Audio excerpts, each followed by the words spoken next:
who begs for matches too much ends up in match that ends his in-ring career. Just saying. Ladies and gentlemen, the heavyweight champion of the world has arrived. The champ is here. The champ is here. The champ is here.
What is up, everybody? It is yours truly, DC's People's Champ, bringing you another episode of the People's Vlog. You see, I'm recording a lot more often now that I have a stand I can use and I can keep my hands free. Awesome. This episode of the Vlog is definitely is more focused on my review of CCL Uprising, which just took place this past weekend.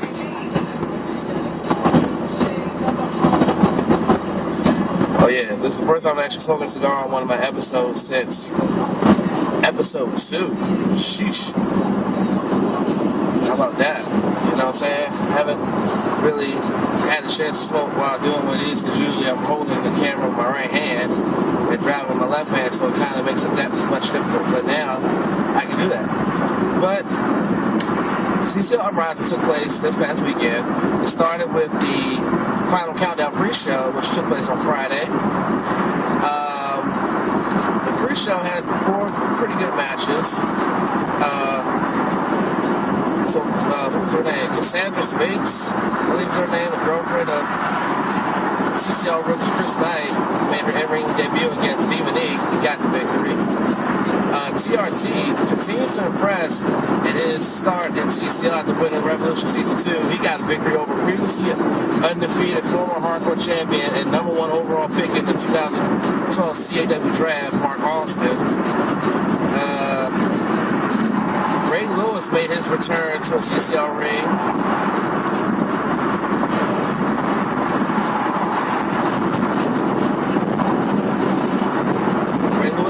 To a CCL ring for the first time after, his Ravens finished the season with a Super Bowl championship. He retired from the sport. He went up against another returning superstar in Steven Seagal.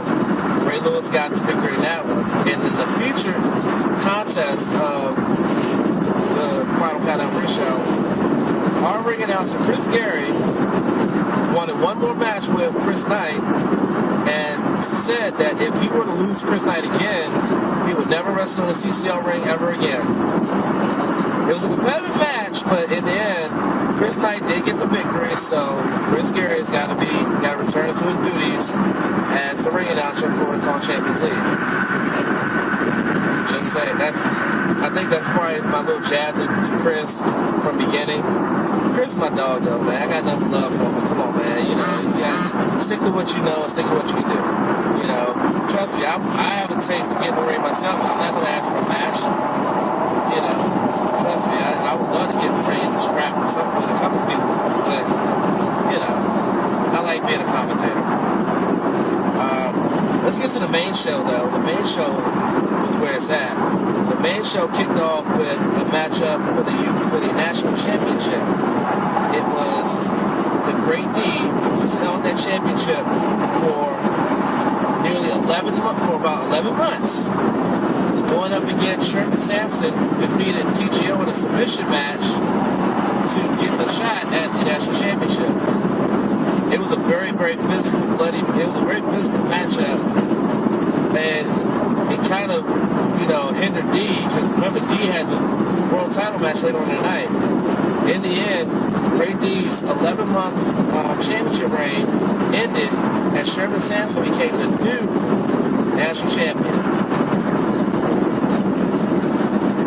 This is Sherman Sampson's first championship in the CCL, so congratulations to him. In a very hardcore match. Right, I'm not going to any particular order, just going off of what I can remember. If you saw the show, you already know what happened, but I'm trying to make sure I don't miss anything. There were a couple of non-title fights. All the titles were on the line. First time since Supernova in September that all the championships were on the line in one night. The hardcore title was on the line in the first blood match, and it was between Lewis Murphy and the Alpha Jock CJ Logan. CJ Logan. I get the CJs confused sometimes. In the end, Murphy did bust CJ Logan open, and the Alpha Jock lost the hardcore titles. Murphy is now the true undisputed hardcore champion. The man known by Joseph Matthews, Irish Hardcore Holly, is now hardcore champion. Imagine that. Also, the tag team titles, both on the women's and men's side, were on the line. On the men's side, the Butcher and Overkill defended the championships in a hard-fought match against Gregory Black, Mr. Money in the Bank, and Michael Hyman. As you know, earlier in the night, Gregory Black said that he was going to leave Boston. He's going to leave Boston, his hometown, with the tag titles and the world title. He failed with the tag team titles. Butcher and Overkill got the victory. On the women's side, we have new women's tag team champions, Electra, with a tap out due to the choke on Christy Montero, defeat Christy and Wonder Woman to become the new women's tag team champions. It was a great matchup. Congratulations to Electra. Both of them earned their first championships in CCL. Also, in non-title action, Nathan House finally got his hands on Rick Acid, and in a very physical matchup, Nathan House managed to get a victory and exact some revenge on the man who cost him the world title at Holiday Havoc 3. So good on Nathan House. Suspect and SC went at it in a personal grudge match.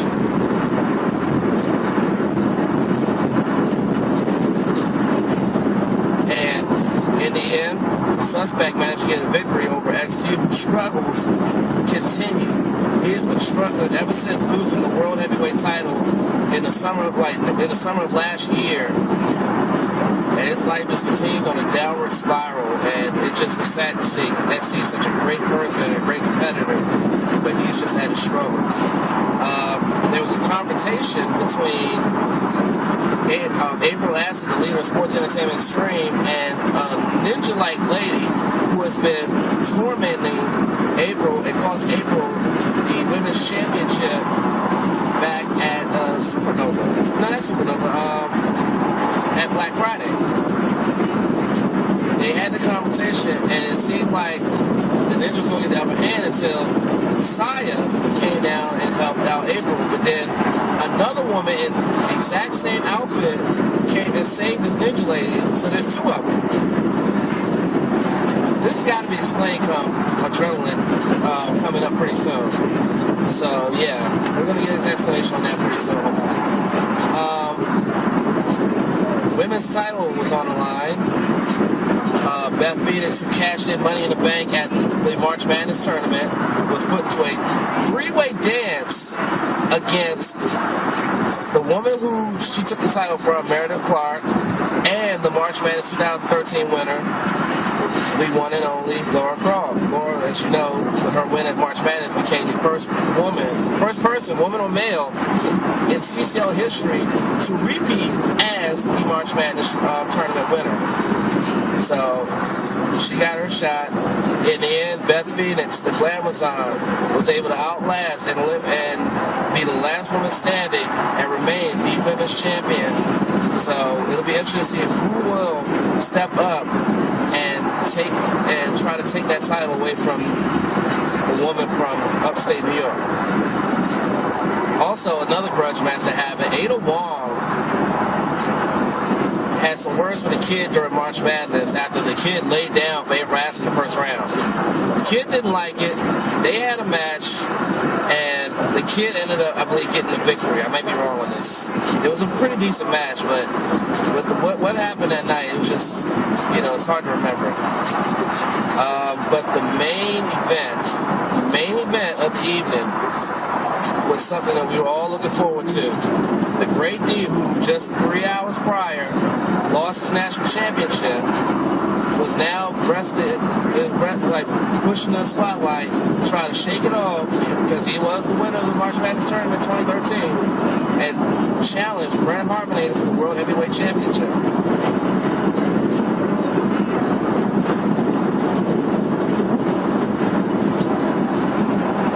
One word to describe that match: incredible. It was an incredible contest between those two.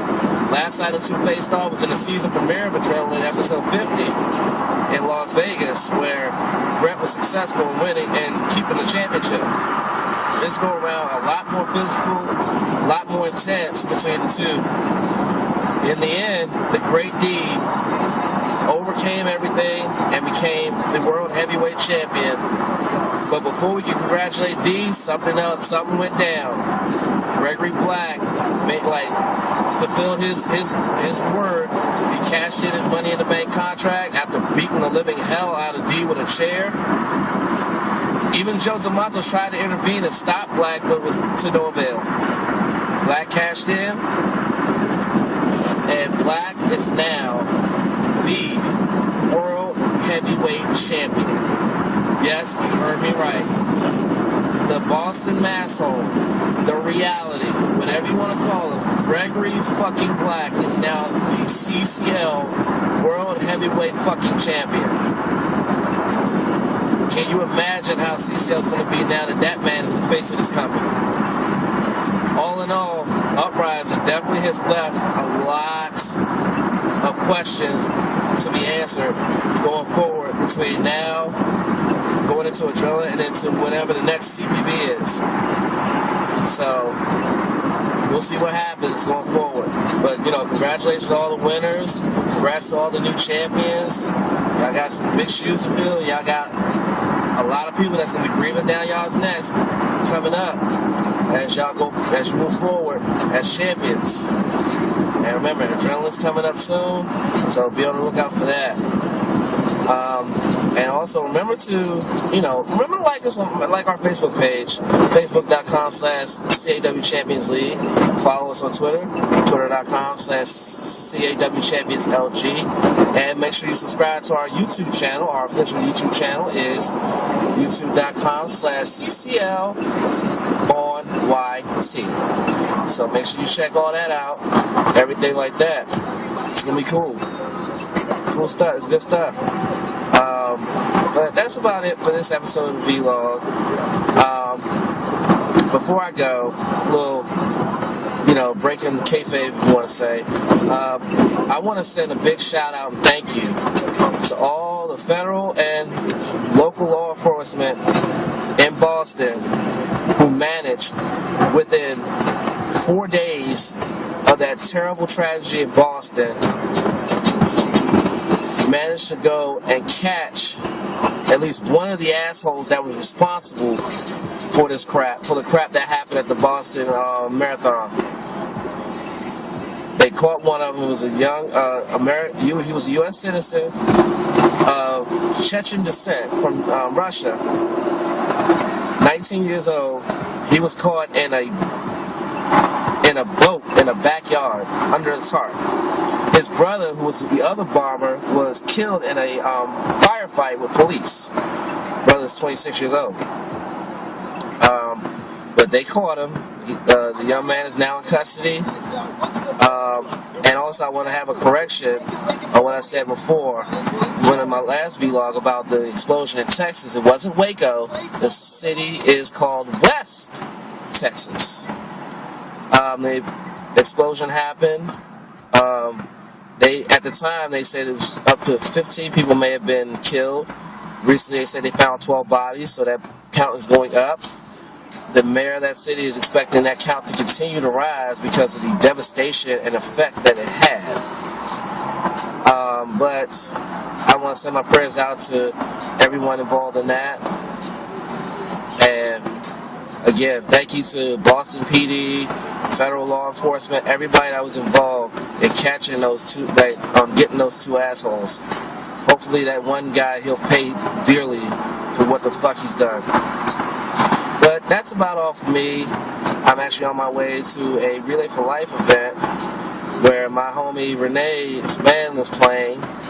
Shout out to Guilty Pleasure. Great band, great cover band. Tim, Kevin, all the crew. I'm going to go check them out. And I'm going to be checking out Set It All Saturdays tonight at Fast A's Fairfax.